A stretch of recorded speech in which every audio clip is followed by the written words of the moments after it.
la idea principal que quiero que tengan en cuenta es que cada emoción que nosotros sintamos, pues gracias tanto al sistema límbico y al hipotálamo, nosotros vamos a responder con una respuesta fisiológica adecuada, dependiendo de la emoción que nosotros sintamos. Y ya teniendo eso en cuenta, podemos continuar. El sistema límbico es en sí más que todo, yo lo considero más una red de estructuras. ¿Por qué? Porque se encuentran interconectadas, todo, por así decirlo, todas, exactamente. Y van a controlar tanto nuestro comportamiento o también las motivaciones que nosotros sintamos, pero no solo es algo tan simple, sino que también va a regular procesos internos del organismo, como la temperatura corporal, la osmolaridad de los líquidos corporales, el impulso de comer y beber, y así como el control del peso corporal. Anatomía funcional del sistema límbico, posición clave del hipotálamo. Entonces, como quiero que observen en la imagen, el hipotálamo se encuentra en el centro. ¿Por qué? Porque es en sí como que la estructura principal, porque es el punto de conexión entre lo emocional y lo fisiológico. Y ya teniendo eso en cuenta, también se van a encontrar estructuras importantes como el área parafatoria, el área septal, los núcleos anteriores del tálamo, los componentes de los ganglios basales, o también una estructura que relacionamos mucho con la memoria, que es el hipocampo.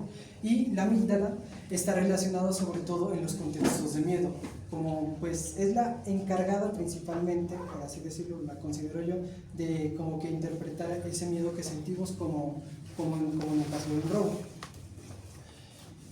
Continuando. Vías de comunicación del sistema límbico.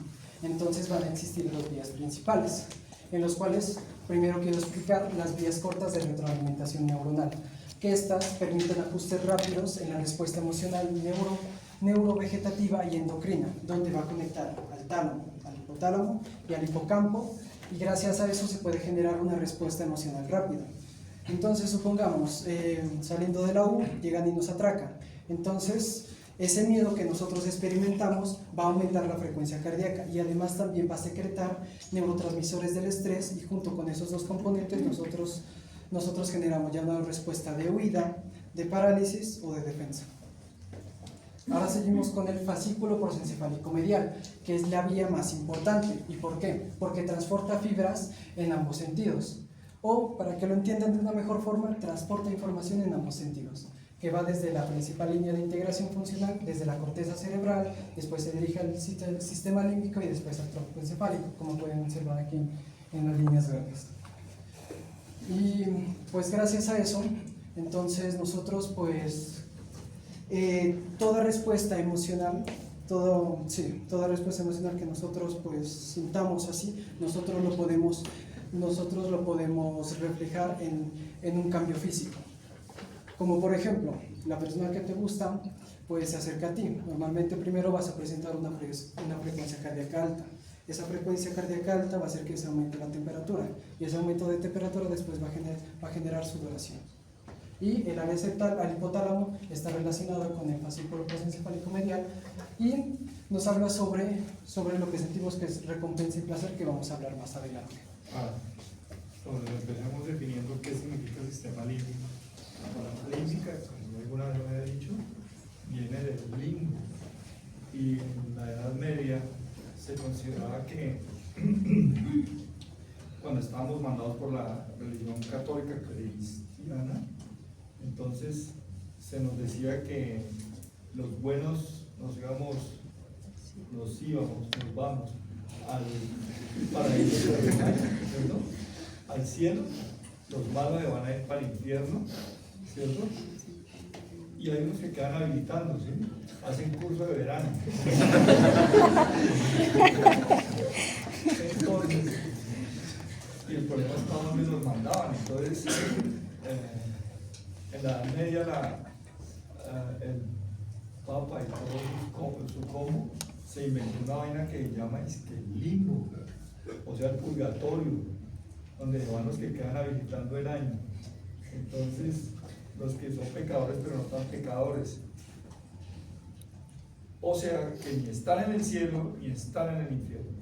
Cuando cuando descubrieron el sistema límbico por a finales del siglo XIX, como del siglo XX, no lo sabían ubicar.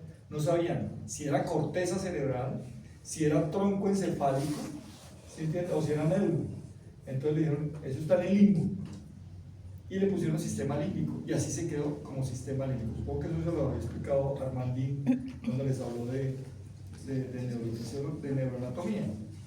Entonces, por eso se llama sistema límbico. La palabra límbico viene de ahí, porque mire dónde está ubicado, devuélvase por favor. Y esa sí ve dónde está ubicado el sistema límbico, toda esa parte del sistema límbico. Entonces no se sabía qué era. Ahora se considera que hay una parte que se llama corteza límbica. Entonces le dan esa implicación de que es más de la corteza que el tronco, por ejemplo.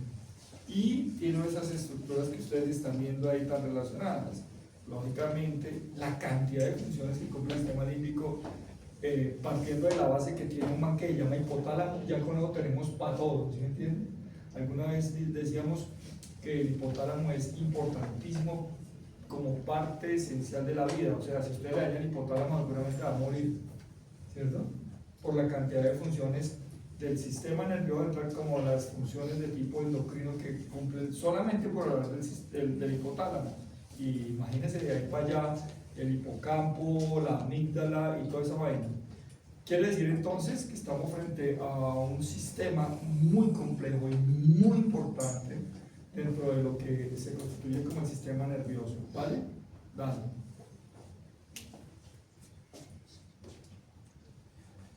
El hipotálamo es considerado el centro de control del sistema límbico.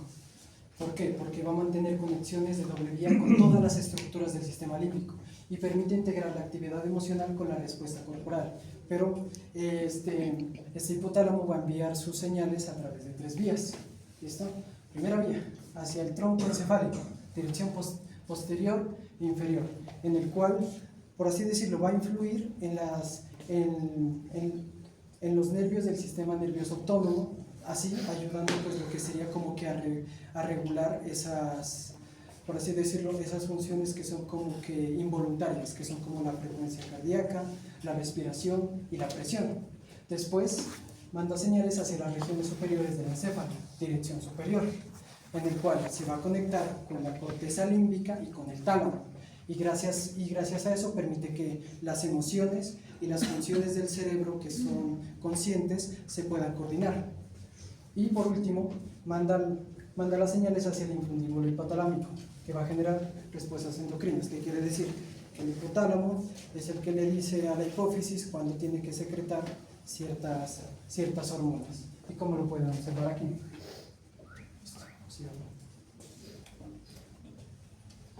Funciones de control vegetativo y endocrino del hipotálamo. Como el profe ya lo mencionó, en realidad es muy compleja es el sistema límbico, porque todos esos núcleos que observan en pantalla van a realizar funciones de forma diferente. Como lo pueden ver, hay unos que están relacionados con la saciedad, otros con lo que sería con estar parchados o relajados, otro que nos eleve o nos ponga, por así decirlo, agresivos. Y también se van a encontrar unas áreas hipotalámicas laterales que van a ser importantes para controlar la sensación de sed, hambre y muchos impulsos emocionales que ya los vamos a hablar más adelante. ¿Sí? ¿Listo? Primero, entonces. Esta es la autonomía. Sí. Entonces, primera función importante que el profe nos hablaba es la regulación de la temperatura corporal. Resulta que el área preóptica del hipotálamo anterior actúa como centro de pérdida de calor y va a contener neuronas sensibles al aumento de temperatura sanguínea. Como por ejemplo, vamos a Cali, vamos a ver que el ambiente es demasiado caluroso y entonces, ¿qué va a hacer? Esas neuronas sensibles van a experimentar ese aumento de temperatura y entonces va y le avisa al área preóptica del hipotálamo anterior y este va a generar una respuesta de que se disminuya el metabolismo y que se genere una vasodilatación cutánea con el objetivo de regular la temperatura corporal. Y además, en contraste, está el hipotálamo posterior, que funciona como centro de conservación y producción de calor. Después seguimos con la regulación cardiovascular. Depende de la acción del hipotálamo sobre los centros vasomotores del tronco encefálico. donde la activación de esas regiones laterales y posteriores del hipotálamo va a incrementar la actividad del sistema nervioso simpático, o sea, que aumenta la presión arterial, genera una taquicardia refleja y genera una vasoconstricción periférica, pero también las regiones anteriores del hipotálamo estimulan sobre todo al sistema nervioso parasimpático con el objetivo de intentar bajar esa presión sanguínea. Continuando con la posición, también tiene el hipotálamo, también tiene funciones de regulación del agua corporal por medio de dos mecanismos que ya lo habíamos visto en otros temas. Primero es controlando la sed. Por ejemplo, cuando estamos en un clima caluroso o por ejemplo en un desierto, el cuerpo se adapta de tal manera para que uno intente buscar agua. O sea, ese es el mecanismo para que el cuerpo busque agua y no se quede seco. Y el otro mecanismo es mediante los riñones por la hormona antidiurética que hace que básicamente se ahorre agua. También otra función importante es mediante la oxitocina en el parto y en la lactancia. En el parto se dan contracciones musculares del útero y eso genera una retroalimentación positiva que va hacia el cerebro y ese va a mandar más oxitocina para que hayan contracciones más fuertes, y entonces eso va a crear un ciclo para que entre más presión haga, más oxitocina, y así sigue hasta que el bebé nace y ya se detiene este ciclo. Y luego cuando se da la lactancia, el mecanismo para que se dé es la succión del bebé mediante el bebé succiona, entonces esa información va hacia el cerebro y en el cerebro manda oxitocina que presiona las glándulas y así se expulsa la leche hacia el pezón para que el bebé pueda tomar leche. Entonces, también hay una regulación digestiva y de la alimentación, porque se da primero que todo por regiones como el hipotálamo lateral y el núcleo ventromedial, principalmente, ¿no? El hipotálamo lateral es el centro del hambre, el cual estimula para que nosotros busquemos la comida y pues podamos llegar a saciarnos. Entonces, cuando ya estamos saciados de lo que hemos comido, llega el núcleo ventromedial, se activa y frena para que ya no comamos más. Entonces, las lesiones en el hipotálamo lateral puede traer que la persona coma en exceso y pues esto puede traer trastornos de obesidad. Y en cambio, en el núcleo ventromedial, cuando hay una lesión cuando hay una lesión en el núcleo ventromedial, sí, en el núcleo y en el hipotálamo lateral, la persona tiene falta de apetito y esto puede llegar a ser letal, ya que la persona no va a querer buscar comida, aunque la tenga enfrente no va a querer comer. Y también hay unas hormonas que van a estimular el núcleo arqueado, como lo son la leptina, la colecistocinina, el péptido IgE y la insulina, que van a estimular el hambre, que van a inhibir el hambre, y en cambio la grelina va a hacer que se estimule el apetito. Y también existen los cuerpos mamilares que estos van a tener el reflejo de masticar y tragar, y también la parte de lavarse los labios.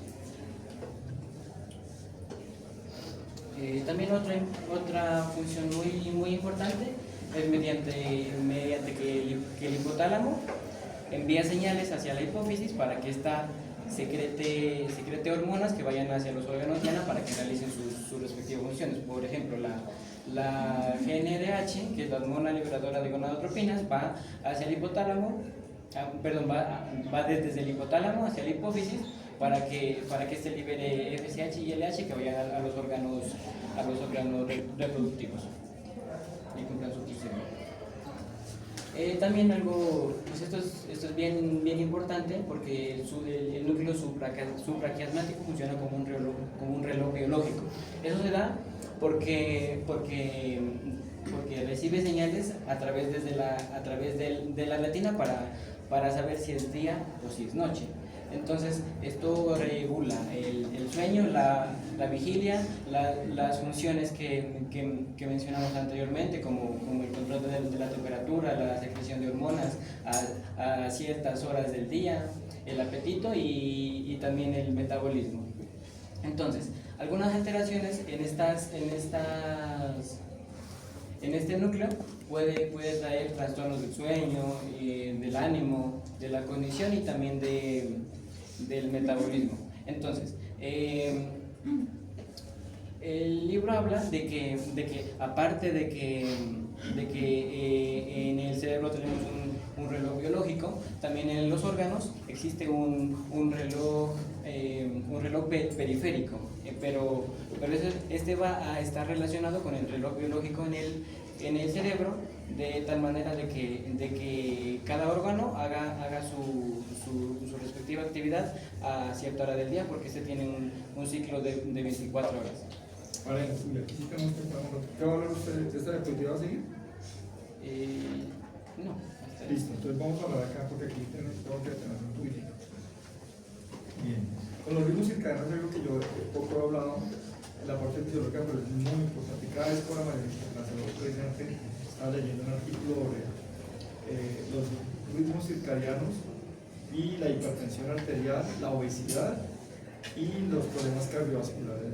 Acaba de salir un artículo al respecto, haciendo una relación de esto que ustedes ven acá, y si eso aumenta la cantidad de infartos, si eso tiene que ver con que no se controle la presión arterial, si eso tiene que ver con la diabetes mellitus y si eso tiene que ver con el síndrome cardiometabólico.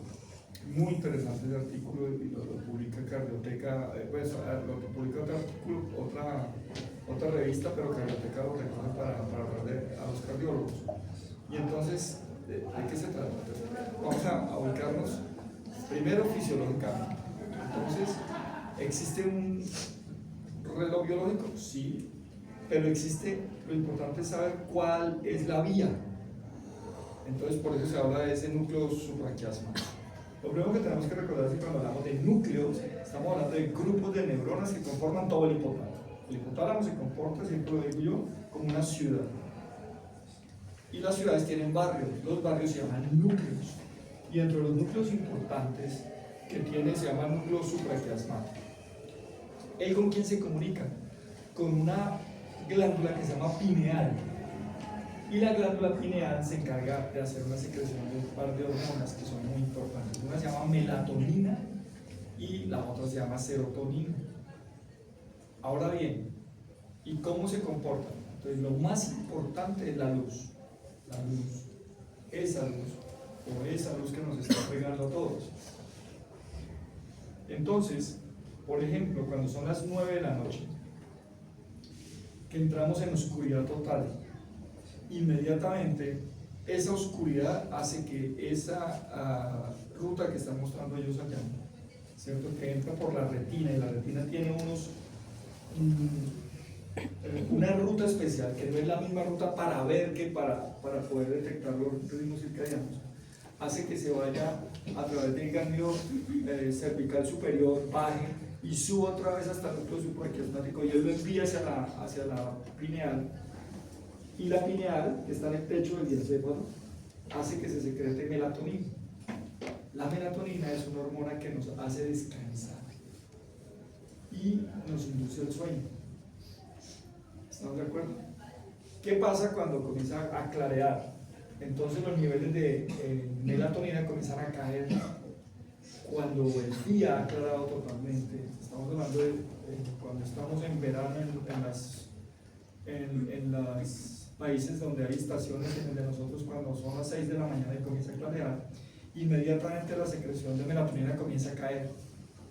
porque la retina comienza a llegarle luz y la luz induce a disminución de la secreción de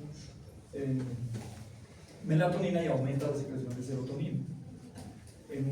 Por eso se llaman ciclos circadianos, porque cumplen 24 horas. Ahora bien, ¿qué tiene que ver con lo que yo les estaba diciendo? Por ejemplo, se sabe que en las horas de la mañana, tipo 8, 8 y media, la presión arterial tiende a subirnos a todos. No a volvernos hipertensos, sino que a todos nosotros. Y lo mismo en el área vespertina. Entonces la pregunta en el estudio que están haciendo se preguntaban, ¿y eso qué tiene que ver? Entonces comienzan a pensar, existe una vaina que se llama jet lag. El jet lag es el que le sucede cuando uno viaja, hace viajes intercontinentales. Por ejemplo, cuando viaja de Madrid a Bogotá o de Tokio a Nueva York, ¿cierto? Cambia de usos horarios. Inmediatamente entonces se desorganiza todo esto que yo le estoy diciendo porque no se sabe cuándo es día y cuándo es noche. Y entonces existe otro término que apareció últimamente que se llama jet lag social, muy relacionado con nosotros. Nosotros los médicos tenemos jet lag social, ¿por qué? Porque nosotros trabajamos de noche, trasnochamos. Y el problema de trasnochar es que usted comienza a invertir todo. Por eso siempre uno lo ha escuchado, siempre lo hemos dicho. Por más que usted al otro día tenga día de descanso, usted nunca va a recuperar la noche. No se puede ver. Porque al otro día, cuando usted se acueste, así se acueste en una cosa muy oscura, de todas maneras va a haber luz que le va a impedir descansar totalmente. Entonces, un estudio muy interesante decía, entonces los médicos tenemos más predisposición a la hipertensión arterial. Pues sí, no solamente los médicos, entonces y los vigilantes, ¿cierto? Y las enfermeras, ¿cierto? Y los policías, ¿cierto? Toda esa cantidad de gente que trabaja en las noches, ¿cierto? Entonces inmediatamente se ha demostrado por estudios que tienden a tener más posibilidades de hacer hipertensión arterial. Bien, eso por ese lado. Hablemos un poquitico de la obesidad, sobre todo de la obesidad mórbida, del aumento de la obesidad en la barriga, pues, para que me entiendan. ¿Se acuerdan que él habló ahorita de los centros de la saciedad y del hambre? Pues dice que por allá dice apetito, ¿sí se dan cuenta que ahí en el centro dice apetito? Pues resulta que, imagínate que el sistema digestivo, después de las 10 de la noche, él se apaga. Él se apaga. Por eso es que uno no debe comer después de las 10 de la noche. Porque el sistema digestivo, él se apaga. Entonces por eso va a tener problemas de pesadillas, de pesadez, de cantidad de cosas que están relacionadas. ¿Sí entiende? ¿Por qué? Porque el sistema no está funcionando. Usted lo obliga a funcionar. Cuando fisiológicamente y por ritmo circadiano no lo debería de hacer. Entonces, ¿cuál es el problema? Se ha demostrado que cuanto menos usted tenga orden en las comidas, o sea, desayunar en la mañana, antes de las 8:30 de la mañana, no después de las 8:30, almorzar antes de la 1:30 de la tarde y comer antes de las 9 de la noche, lo predispone usted a tener obesidad. Si usted comienza a comer de esa manera desordenada, y los médicos comemos de manera desordenada, entonces todavía no lo han experimentado, es que cuando empiezan a hacer turnos y uno cuando llega el turno no le dé tiempo para comer. ¿Sí entiende? Y usted por ahí a la 1 de la mañana le pasan cualquier cosa para comer. ¿Sí entiende? O cuando usted hace el turno de la mañana, si usted no salió de su casa desayunado, seguramente no le va a dar tiempo para y el almuerzo lo va a terminar almorzando a las 3 de la tarde. Y comienza a tener un desorden alimentario como usted no se imagina. Entonces, normalmente nosotros los médicos, y está demostrado que tiende a producir problemas de obesidad, de la mano con la diabetes mellitus. Entonces, ese jet lag social, con alteraciones de esto que están hablando hoy, que se llaman ritmos circadianos, están absolutamente demostrados. Otra cosa interesantísima, yo tengo por ahí un cuadro donde está, ¿y a qué horas es mejor ir al gimnasio?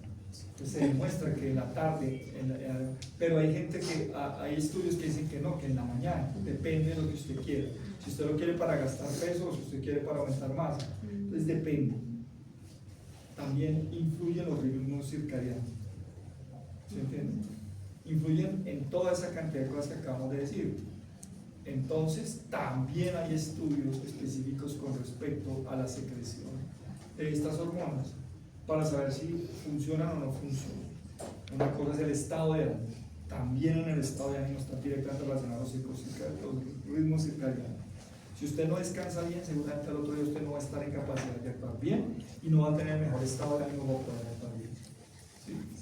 Entonces, es muy importante que ustedes reconozcan lo importante que es en neurofisiología los ritmos circadianos a partir del núcleo supraquiasmático y de la glándula pineal y de su hormona estrella que se llama melatonina. Por eso cuando uno hace viajes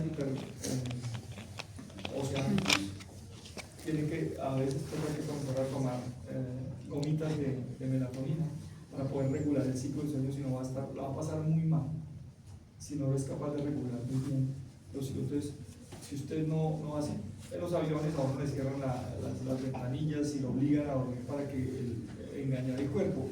A veces engaña bien, a veces no se engaña bien. Usted puede tener trastornos y eso es lo que se llama el verdadero jet lag. Pero como le digo, ahora se está utilizando un término que aparece muy todavía, se llama jet lag social, que es el de los trasnochos, los que trasnochamos y los que mantenemos con luz.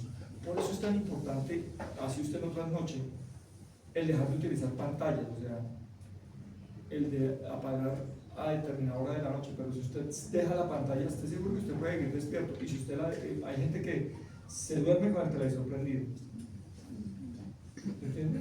O con el celular al lado, o con el computador al lado. Los estudios han demostrado que esa vaina no deja descansar el cerebro. ¿Sí? Muy bien, dale.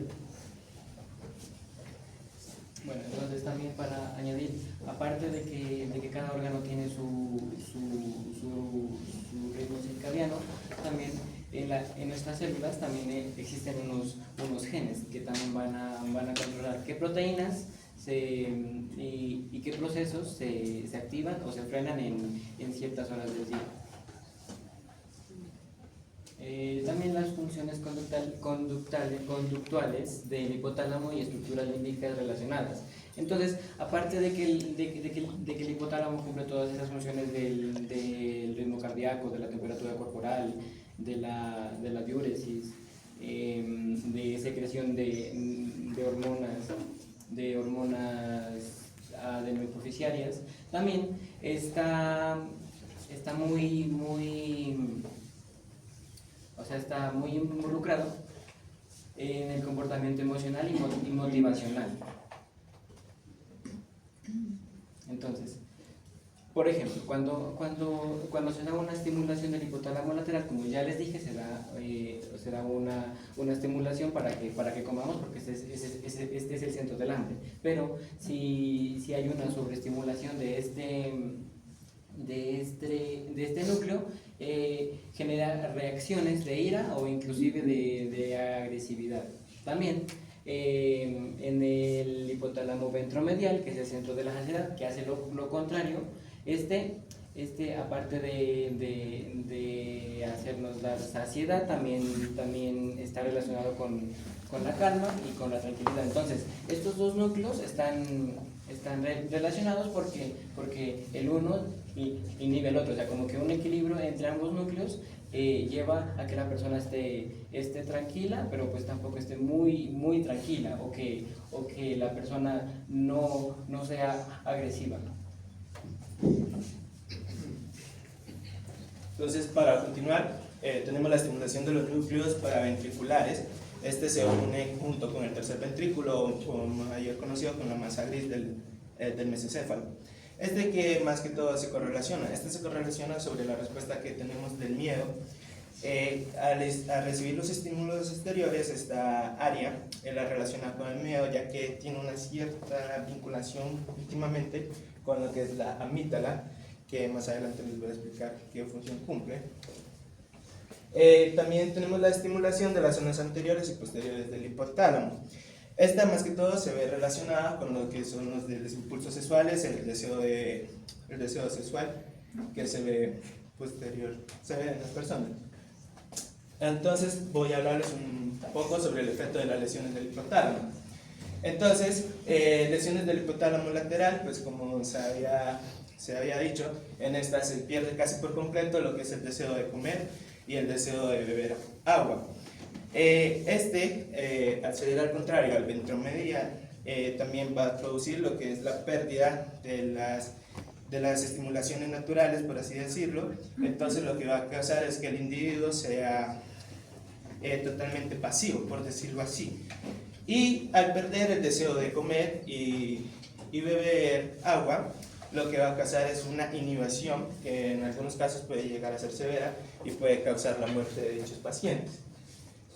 Por el otro lado, las lesiones bilaterales de las regiones ventromediales del hipotálamo, pues como mi compañero les había explicado, pues lo que hace es estimular. Entonces, al haber las lesiones, lo que va a causar es que nuestro paciente tenga problemas del desorden alimenticio.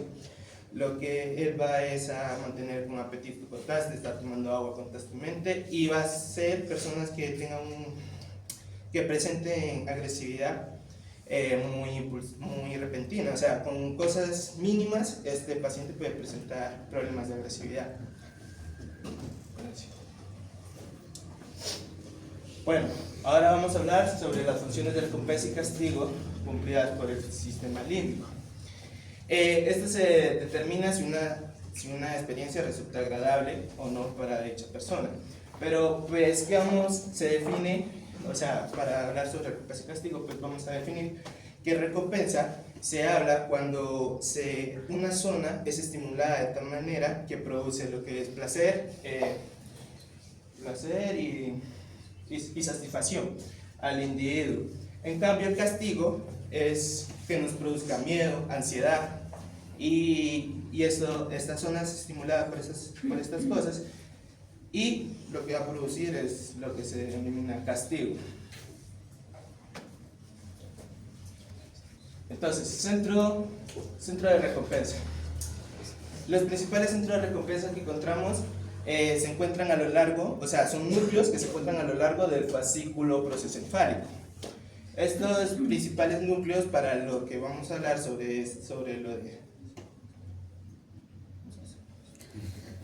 para hablar de recompensa, son los núcleos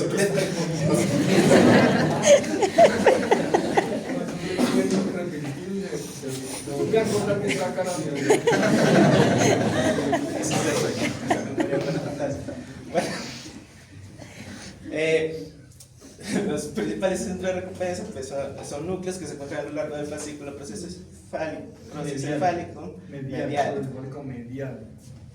Sí, son los núcleos ventromedial y lateral del hipotálamo. Estos reciben estímulos que vienen del exterior. O sea, es que en esto más que todo se centra en las cosas que a nosotros nos causa placer hacer. En este caso, digamos, comer. Comer se sabe pues que... ¿Cómo usted? Dígamelo, que los veo. Bueno, comer, a la hora de comer, libera ciertas sustancias. Estas sustancias, nuestro cuerpo las transfiere a lo que son estímulos eléctricos, los cuales son capaces de generar potenciales de acciones que se ven reflejados en los núcleos ventromedial y lateral del hipotálamo, y estos son los que nos generan placer y motivación. Por otro lado, tenemos el hipotálamo lateral. El hipotálamo lateral se ve más que todo correlacionado con la fase de... también se ve relacionado, el núcleo lateral también se ve relacionado con fases de recompensa. Pero ¿qué pasa aquí? Es que estos son como los principales, pero pues se derivan una segunda, que son estímulos.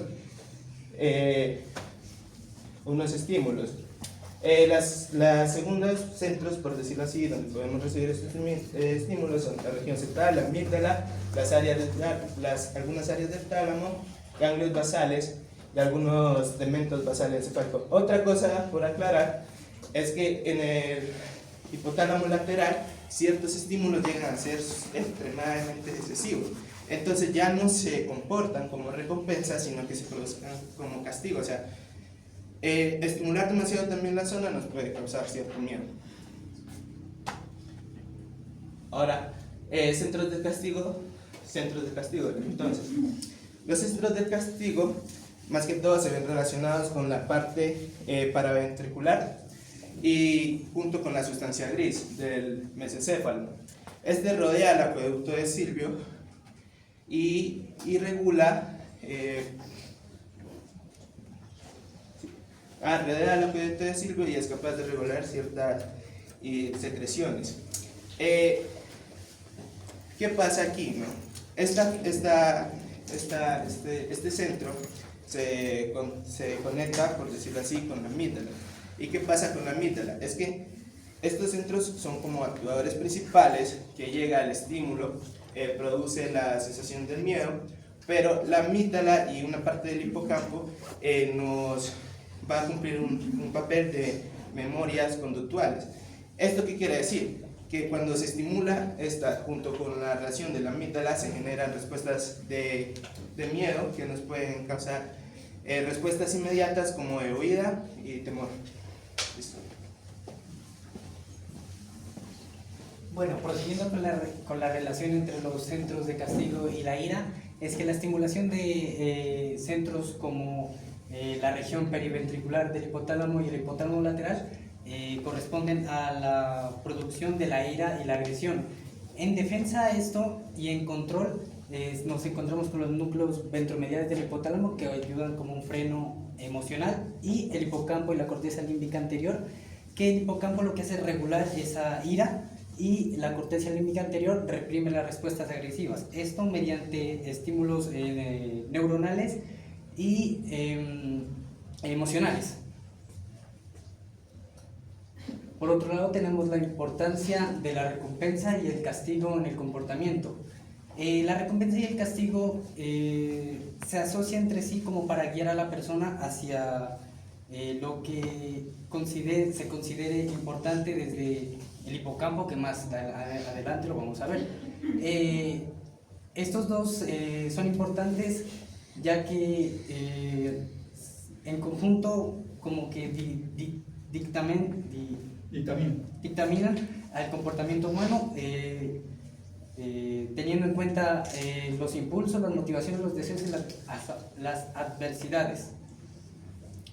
Tenemos también que algunas actividades que nos parecen agradables las tenemos como más en mente para repetirlas, en cambio las que nos parecen desagradables más que todo las esquivamos.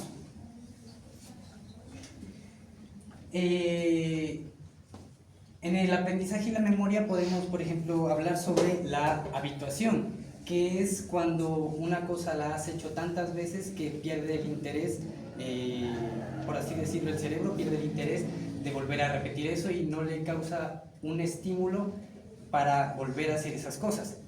Esto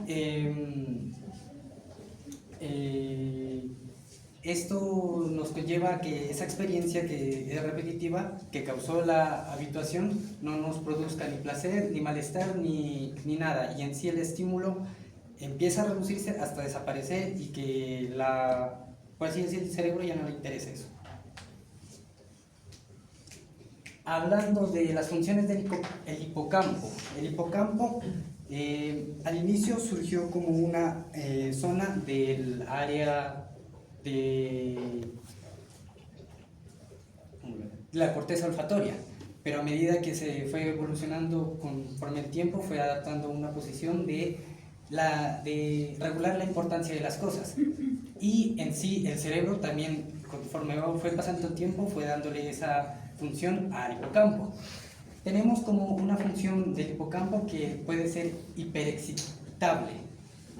Esto nos da origen a algo que se llama las convulsiones epilépticas focales en zonas del hipocampo. Estas ocurren por unos estímulos débiles y que, aunque el estímulo se haya acabado, puede seguir la convulsión posteriormente. Esto significa que el hipocampo es capaz de mandar señales de salida prolongadas. ¿Por qué se da esto? Porque el hipocampo en algunas zonas tiene una corteza diferente al resto. En vez de tener 6 capas neuronales, tiene 3. Entonces hay un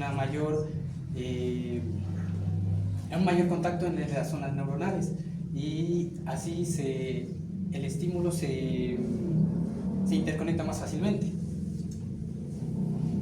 Por otra parte, tenemos a las funciones en el aprendizaje. La función teórica del hipocampo es que este es un mecanismo para la toma de decisiones, y determina la importancia de las señales sensitivas recibidas. ¿Cómo lo hace?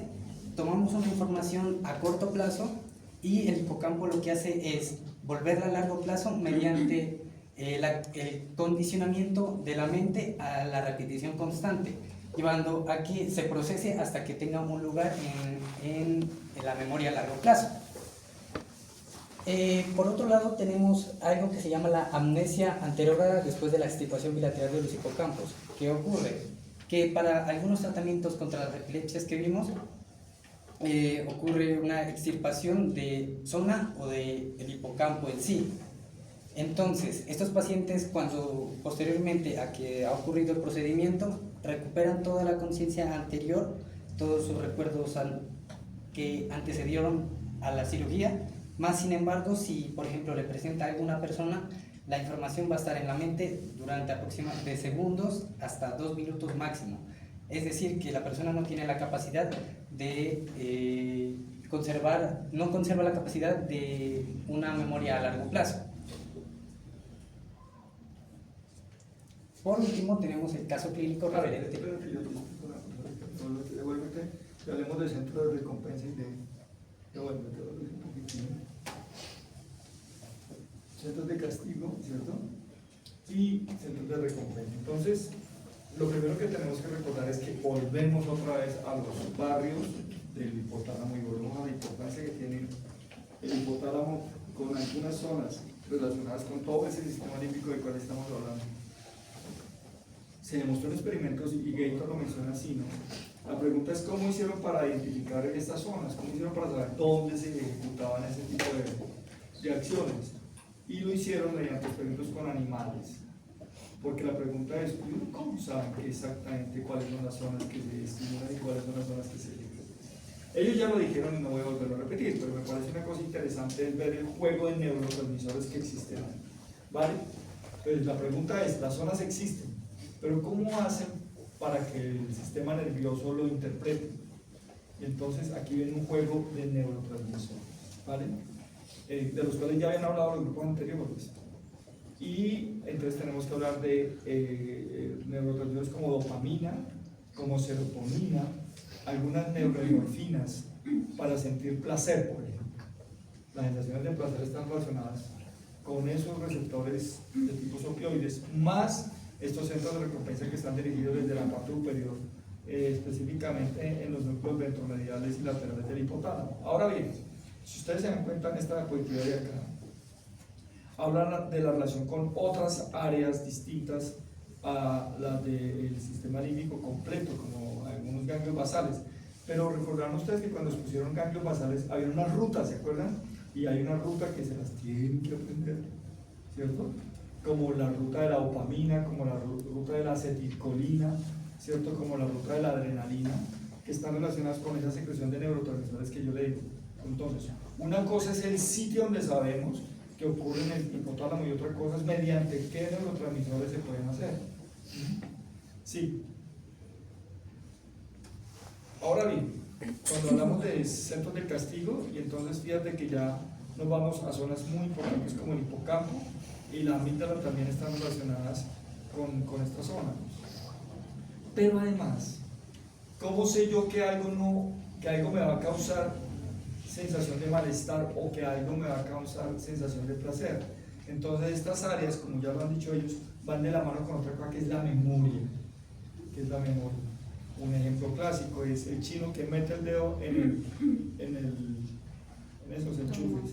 Pues si queda vivo, ¿sí me entiende? No electrocuta al chino, pues le aseguro que el chino no va a volver a meter el dedo en su vida, ¿sí me entiende?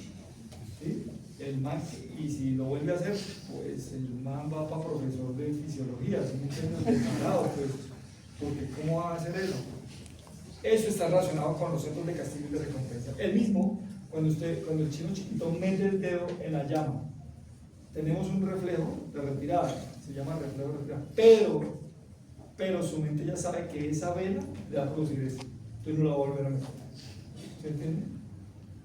Ahora bien, entonces uno diría, entonces el aprendizaje está basado en cascarlos. No, pues no, tampoco eso, porque también existen los centros de recompensa que también lo que hacen es hacer el estímulo y la sensación de placer, que es muy importante.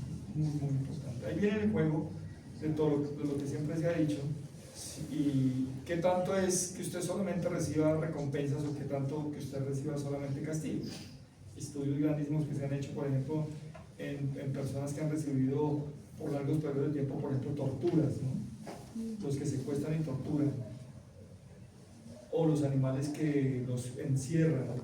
Y han comenzado a hacer estudios qué ha pasado con estos centros de castigo y de recompensa. ¿Sí? Algunos comienzan a tener afectaciones ya irreparables, y por más que usted quiera volverlos no van a poder recuperarse. Pero también está demostrado. Dale, sí. Yo quiero mirar una cosa aquí.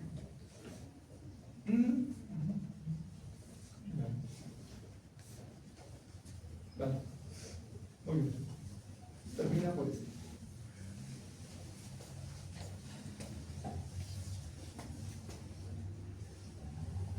Bueno, para terminar tenemos el caso clínico de un hombre de 48 años que ha sufrido crisis epilépticas. Entonces, para el tratamiento de este se realizó el procedimiento de la extirpación de del hipocampo. No se dice si total o si de algún área. Durante la evaluación post cirugía, el paciente se muestra alerta, con lenguaje normal, no se evidenció ninguna alteración de la memoria a largo plazo. Sin embargo, cuando se dieron cuenta que cuando se intentaba entablar una conversación con él, olvidaba las palabras rápidamente.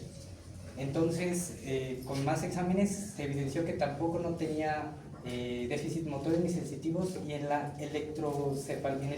electrocefalograma no se reveló la actividad epiléptica residual, es decir, se acabó su crisis epiléptica.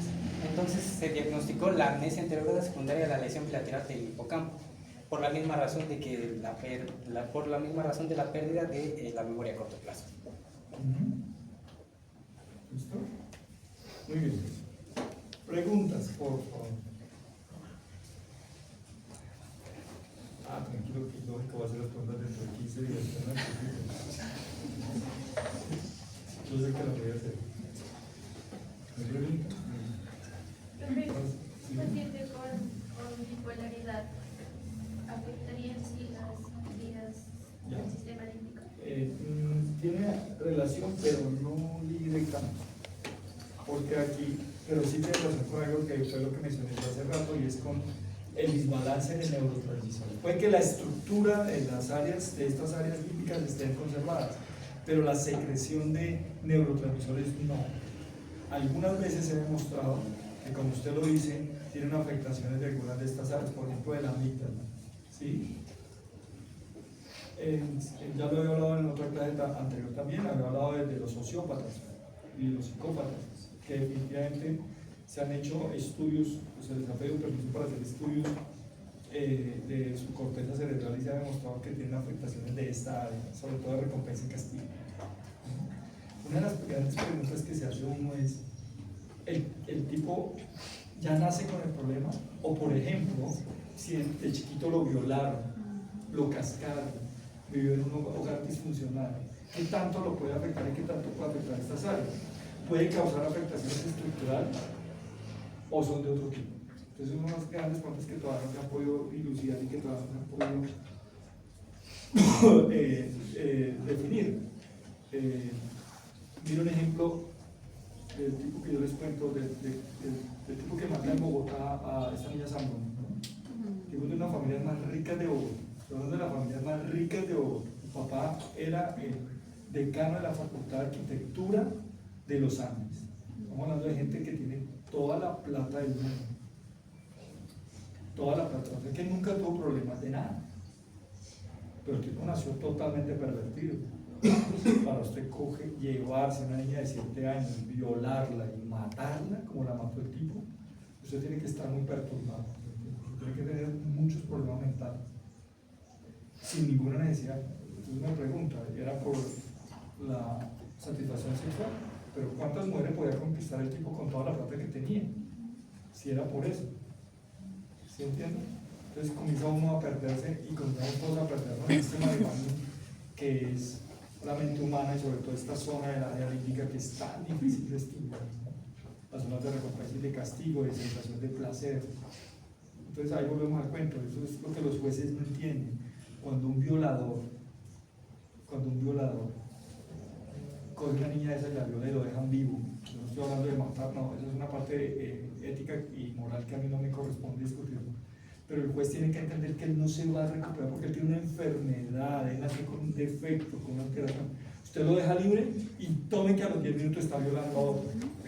Lo va a hacer. Y usted les pregunta a ellos y ellos no sienten ningún remordimiento, nada, porque para ellos eso está bien. Como les contaba cuando hablaban del área prefrontal, que es la que toma decisiones. Pero quien toma decisiones es el área prefrontal. Pero quien siente placer es el área límbica y la motivación está en el área límbica. ¿Sí me van a entender? Todo lo difícil es eso. Hace unos años, un tipo había violado a 2 niñas. Y al juez se le dio la maravillosa idea de dejarlo ir en fin de semana. O sea,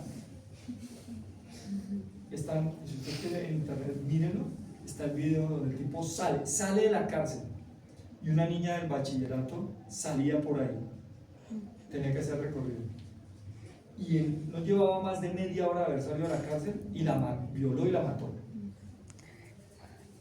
y él ya tenía cárcel, ya tenía más de 20 años de cárcel por haber violado 2. Ahora ya no solamente que la violó, sino que la mató a una niña que no tenía nada que ver. No, ellos no se van a resocializar, ellos no pueden hacer, no se puede, no existen medicamentos, no existe nada. Y entonces ahí comienzan las discusiones y que la pena de muerte, que yo no sé, yo no estoy discutiendo eso, yo no soy quien para matar ni quien para no matar. Pero que es un tipo de eso se va a no, en la cárcel no se va a resocializar, ni dándole palmadita en la espalda, ni poniendo psicosociólogos, psicólogos, lo que le pongan, él lo va a volver a hacer. Porque tiene un problema de recompensa y de castigo, y de saciedad y de placer. No puede ser. Y encima de eso, tiene dañado la corteza prefrontal, que es donde uno toma decisiones, y es el área del juicio, que ya la hemos visto acá. Por eso les decía en esa clase que los grandes avances de todo esto se ha hecho estudiando a este tipo de personajes, ¿cierto? Porque es incomprensible que un tipo haga eso, que matan con tal saciedad. Entonces, otro no puede, porque les produce placer.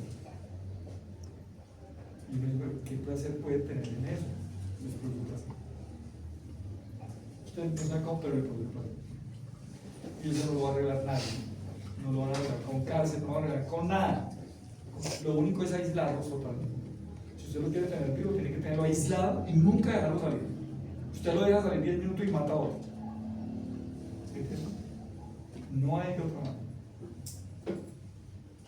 Muy bien. Dime. Antidepresivos. Lo que pasa es que en farmacología usted se da cuenta que la mayoría de estos medicamentos pertenecen a un grupo que se llama inhibidores de recaptación de serotonina, otros se llaman inhibidores de recaptación de norepinefrina. Es lo que le estaba diciendo, por eso le estaba explicando ahorita que una cosa es el área y otra cosa es cómo hace para efectuar las neuronas la comunicación, y es por neurotransmisores. Entonces, lo que se supone es que los pacientes deprimidos lo que tienen son bajos niveles de satisfacción o placer, ¿cierto? ¿Y por qué? Porque tienen bajos niveles de los neurotransmisores. ¿De cuáles? Pues de los que producen placer. ¿Cuáles? Serotonina, por ejemplo. Entonces, ¿qué hace el medicamento? Lo que hace es que inhibe la recaptación de esa serotonina en la parte de la sinapsis, haciendo que continúe actuando ahí por más tiempo. Se supone que con eso se le sube el estado de... Ahí nomás. Porque la gente decide suicidar a pesar de estar tomando el medicamento. ¿Y la ansiedad? La ansiedad tiene que ver con otro tipo de neurotransmisores. Por ejemplo, los ansiolíticos, como la benzodiazepina, llámese lorazepam, clonazepam, diazepam, actúan de otra manera. En este caso, la ansiedad es distinta, porque en la ansiedad lo que hay es una actuación exagerada del glutamato. Entonces, por eso el paciente la ansiedad produce eso. Entonces, ¿qué hay que hacer? A esos, mientras que a los de aquí hay que subirlos, a esos hay que bajarlos. Entonces, la benzodiazepina tiene un mecanismo de acción muy interesante, y es que ellos se pegan al receptor BZ, especialmente el BZ2, y ellos abren canales de cloro, y el cloro entra a la neurona, y como entra a la neurona, la hiperpolariza, y se hiperpolariza la calma. ahí viene la fisiología que vimos en primera y segunda clase. Los psicóticos, que son los esquizofrénicos, que son mucho más complejos todavía. La esquizofrenia es mucho más compleja todavía, porque los esquizofrénicos viven aquí entre nosotros. Yo no sé cuánto esquizofrénico hay acá, que una vocecita le diga, hay que matar al profesor que para que el mundo se salve. Hay uno que dicen así. Entonces uno escucha las noticias en la televisión que el tipo mató a la mamá, y dice, ¿cómo va a matar a la mamá? Porque una vocecita le dijo, si usted no mata a una mamá, la humanidad se va a acabar. Cuando rote por psiquiatría, ustedes se dan cuenta y me dicen, eso parece película de terror. Siempre por eso, mira, la psiquiatría no me gusta. ¿Cuál es el problema? Que los pacientes no van a curar. No se cura. Mientras ellos tomen el medicamento van a estar ahí más o menos. Pero tomándose el medicamento y todo, van a llegar a tener un bajonazo de neurotransmisores y todo. No se sabe todavía por qué. Y no se pueden controlar. Y terminan matando a alguien. O matándose ellos. Uno no sabe. Profe, las personas que consumen drogas, o bueno, entonces también se les excita esa área de la recompensa. Claro, lo que pasa es que hay drogas que son depresoras y hay drogas que son estimulantes. El alcohol es depresor. La cocaína es estimulante. La marihuana es disociativa. ¿Sí ves? Entonces, un ejemplo clásico es la heroína. La heroína estimula centros del placer. Por eso la heroína se llama un opioide, porque ella viene de la amapola. Y de la amapola le saca el opio. Y nosotros tenemos receptores normalmente parecidos a los opioides. Pues cuando usted mete heroína, inmediatamente estimula todos los receptores opioides que tenemos y siente sensación de placer, pero es que le demoran un poquito y después va a sentir todo lo contrario. Pero eso los obliga a estar metiendo más y nunca van a parar. Nunca van a parar. Por eso hay cosas en la vez que uno debe probar, ni siquiera probar. Por ejemplo, la heroína es no, la cocaína es no. ¿Sí entiende? Porque con las drogas el problema es que lo que está demostrado es que un 5% de las personas quedan pegadas. El problema es saber si usted está dentro del 5%. Y con los opioides también está demostrado que así usted no tenga mucha tendencia a pegarse, se puede pegar. Hoy con los opioides y entonces estamos hablando de la heroína, pero el fentanilo es 100 veces más potente que la morfina y la morfina se equipara más o menos a la heroína. Entonces imagínate, el fentanilo es una cosa terrible. Y el remifentanilo es 100 veces más potente que el fentanilo, entonces mucho más potente todo. O sea, es 10.000 veces más potente que la morfina. ¿Sí? Entonces hay cosas en el mundo que uno no debe probar, que uno no debe ni siquiera acercarse, porque el abismo está ahí nomás. Y usted se va a caer en el abismo, nadie lo va a caer, porque es todo esto que hemos hablado, todo esto que hemos hablado durante estos días, que la mayoría de cosas, si que yo termino diciéndoles y no me saben. Desafortunadamente quedamos en eso, y que muchas de las cosas que aquí no saben. ¿Cómo funciona? Si por ejemplo las personas, usted dice que el desarrollo de salud puede estar mucho tiempo con el celular, pues altera básicamente los niveles de recompensa del cuerpo.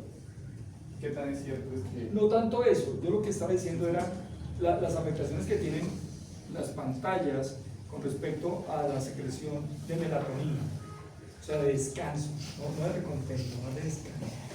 Vamos a hablar de lo que dicen los ciclos circadianos. Más de 5 circadianos. Por eso ustedes se han dado cuenta que los celulares vienen con un modo de regular de la vaina. Eso ya está estudiado también, ¿cierto? Para que en la noche usted utilice esos filtros.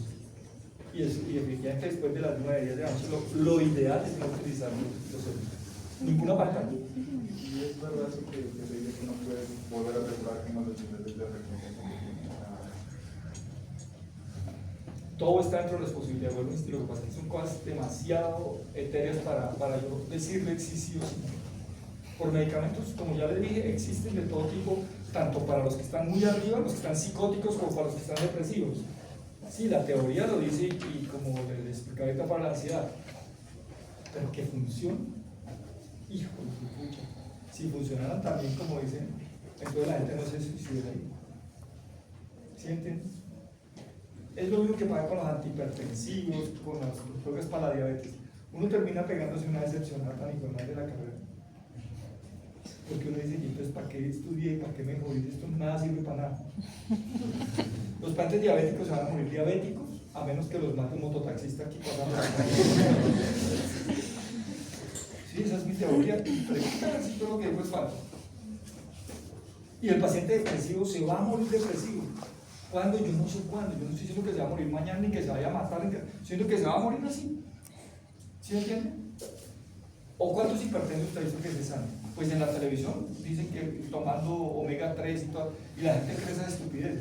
No, usted es hipertenso, va a morir hipertenso, usted diría que va a morir hipertenso, usted tiene EPOC, se va a morir con EPOC, usted es depresivo y va a morir con la depresión, todo. En medicina el 95% de las enfermedades no sabemos de cómo se producen ni cómo se tratan, y el 95% no se cura. Entonces, ¿para qué servimos los médicos? La gripa y la gripa de curar sola. Díganme que digo. Entonces, si a uno le contaran eso antes de empezar a estudiar la carrera, y que van a hacer una reforma a la salud que nos va a acabar de joder más, y que van a montar otra facultad de medicina aquí abajito, ya está lista, 4 facultades de medicina en Pasto. ¿Para qué estudiar medicina? Y la facultad de allá abajo tiene 2 hospitales, el dueño del hospital infantil y el dueño del hospital San Pedro. Ellos tienen plata toda la que quieran. Esa facultad va a barrer con todas las demás. 4 facultades. ¿Para qué estudiar medicina? Para eso. Si a uno le hubieran dicho eso. Yo siempre pongo ejemplo los chinos que estudian software aquí en la cooperativa. 18 años. Y uno los ve con los computadores y uno les pregunta que están en 6º semestre y ya están trabajando con la empresa norteamericana ganando $1. Y tienen 18 años. Ustedes tienen que estudiar 6 años, más 1 de rural 7, más 3 o 4 años para poder pasar una especialización, más 4 de especialización. ¿Son cuántos años para usted ver un solo peso? Ya pregunté a los especialistas cómo están. Están debiendo 3 y 4 meses. Ganan muy bien, sí, pero si no les pagan, ¿para qué ganan un papel? Estoy hablando de los especialistas. Hagan cuenta, si usted empezó a los 17 años y le ha ido bien, a los 31 años va a empezar a ver plata. A los 31 años, cuando ya todo el mundo ya vive su juventud, cuando ya todo el mundo anda de bajada. Lo que yo les digo, ¿vale la pena? Pues sí, sí vale la pena.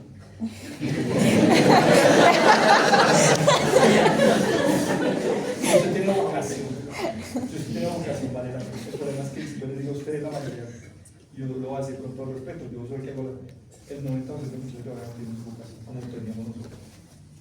Esa es la gran diferencia. Nosotros sí tenemos vocación. Yo siempre quise ser médico porque yo quería ser médico. A mí me gustaba la gente, me gustaba joder la gente, me gustaba atender la gente, me gustaba suturar. ¿Sí me entienden? Me emocionaba eso. La mayoría de ustedes no tienen. Eso se lo digo con toda la sinceridad. Se lo digo a los de aquí, a los de allá, a los de allá. Y me acaban de llamar que si quiero dictar clase en la noche. Digo, pues a las 3 de la mañana ya no tengo más tiempo. Pero ya me llamaron a decir que es que dictar clases. ¿Sí me entienden? El problema es ese. Y siguen habiendo facultades de medicina y más muchachos se meten sin ninguna vocación. Sin ninguna vocación. Pero sin ninguna vocación. Y sin saber esto que yo les estoy contando. El problema es que los papás no les vienen a decirle, vea, amigo, ¿cómo es lo que usted